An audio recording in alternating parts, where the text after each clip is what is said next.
বাংলাদেশ দলের এবারের সফরটা ছিল মিশ্র অনুভূতির।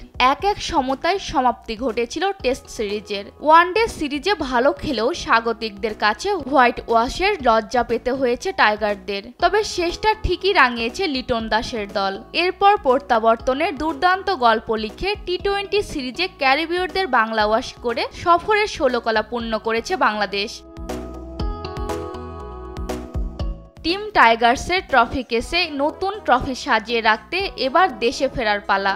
বাংলাদেশ ক্রিকেট বোর্ড জানিয়েছে মোট 4 ধাপে দেশে ফিরবেন ক্রিকেটাররা। রোববার সকাল 10টায় এমিরেটস এয়ারলাইন্সের ফ্লাইটে প্রথম ধাপে দেশে ফিরবেন 5 জন। একই দিন বিকেল 5টায় ঢাকায় পৌঁছাবেন আরও 7 জন। বাকিরা 2 ধাপে ফিরবেন সোমবার। ওই দিন সকাল 8টায় 2 জন এবং 10টায় বাংলাদেশে আসবেন আরও 4 জন। তবে দলের সঙ্গে দেশে ফিরছেন না বিদেশি কোচিং স্টাফরা।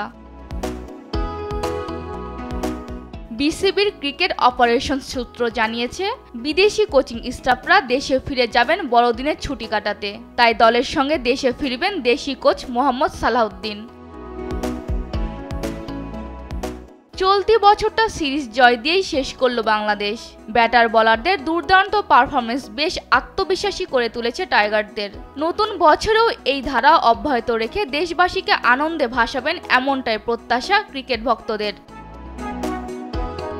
নিউজ ডেস্ক, দেশ টিভি।